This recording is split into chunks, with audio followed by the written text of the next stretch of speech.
believe God. There's 50 of you. Somebody say 50. 50 of you. You may be moving for your business, your children, your marriage, your family. But God says, look at me.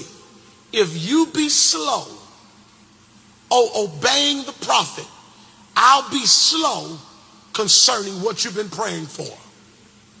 If that's you and you ain't afraid, as quick as you've ever moved, come and stand on this envelope. Everybody, right now. You know who you are.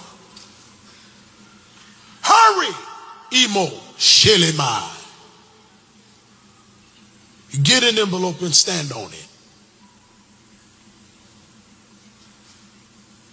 Get an envelope and stand on it. You said, I ain't scared.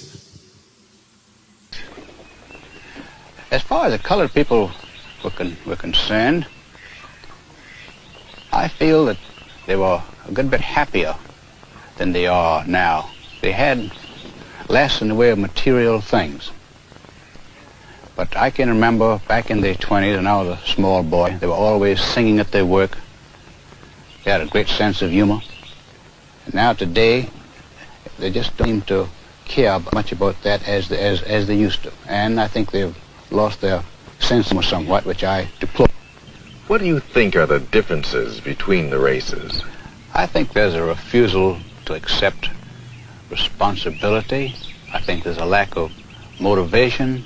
I've tried here to promote people to foremen, superintendents, but they just refuse to do it. They just don't want the responsibility. They don't worry like the white man. If they have troubles, they go to sleep and wake up the next morning, and that trouble is over. Is it possible that white people have something to do with the lack of ability for blacks to assimilate into this culture? Absolutely. The white man has certainly been prejudiced and to quite an extent unfair. But customs die awful hard. It takes a long time, and everyone knew years ago that the Negro would have to be given equality. But in the South, knowing Negroes as we think we do, we realize it would take time. It's been compared to straightening teeth. It takes a slow, steady pressure. You can't do it with a hammer.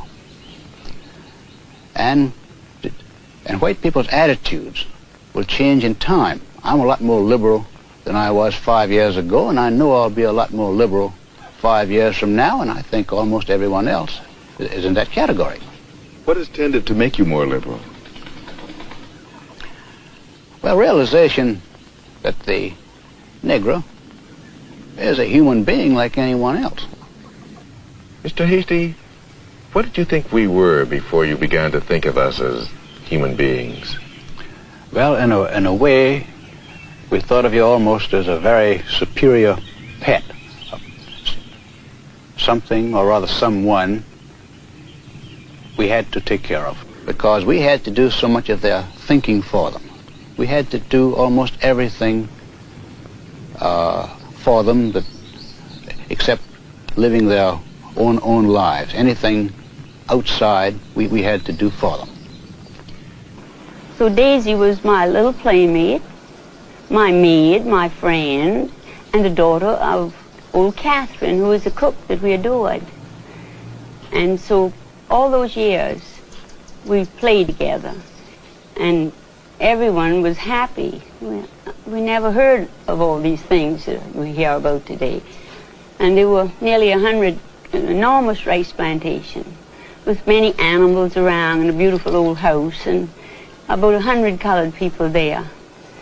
But we loved them. They were our friends. And then it's no disgrace to say they're like children. When we say that, it's because they are like happy children, some of them. Because they like to sit in the sun and rather than work hard. And they'd rather play than work. If you could, Would you paint a picture for us of what it was like on the plantation in your early days? It was a lovely, happy time living in open spaces with many lovely colored people and animals and flowers and fields. My father had everything thoroughbred, from the pigs, horses, the dogs, and the people had to be thoroughbred. And we would get into a buggy with him and drive to the plantation from what we call the Pine Land where we lived. And we would spend, every Saturday this was, and we would spend the day in old Fortune, I can see him now, would give us dinner, and we would have a heavenly time. And old April, he was the dairyman. That's all he did. All he did was to skim the cream over these great big... The parking lot holds 3,000 cars. Today, there are 47. Inside, the food court is dark, the bookstore empty. 7,000 seats arranged in perfect rows, facing a stage that cost $12 million to build. This is Willow Creek Community Church, the church that taught America how to build a religious empire. The church that drew 75,000 people every year to leadership conferences. Now it's for sale, and it's not alone. Right now, across America, half of all megachurches are quietly preparing to close their doors forever. The deadline? 2026. The collapse has already started. Harvest Bible Chapel in Chicago, 13,000 members in 2018. By 2023, fewer than 1,000. The church declared bankruptcy, owing $73 million. $73 million. Crystal Cathedral in California, the glass monument that invented televised church, sold to the Catholic Church after bankruptcy. Mars Hill in Seattle, 15 locations across 5 states. By 2014, all 50... We are going to train 100,000 Christian ambassadors to be ambassadors in their own country for the state of Israel, to defend Israel's brand and to... Kingdom of Judah on the Slave Coast in West Africa. From the Library of Congress website. Search LOC.org and type Negro Land in the search bar before it's taken down. We are not Africans, we are the real Jews. Well, Dr. Ray, that's why, because he's a Christian. So that's real or artificial? What? Is he a real Christian or artificial? Well, he believes in God. Satan believes in God. Demons believe in God. Believing in God is the easy part. That alone does not win you access to heaven, or else Lucifer himself would still be there.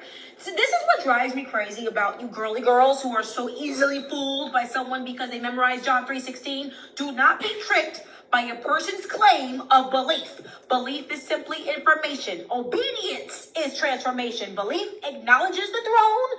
Obedience kneels before it. Does he follow Christ, or does he just want you to? Does he submit to God, or does he just want you to? There are anti-Christians swarming this earth, masquerading as Christ followers. They are not. Do you know how many of my friends have been taken by demons because they could recite a damn verse or write one in their bio? The devil can quote the Bible too. The majority of Christians on this earth are artificial. 94.3% of them are going to hell.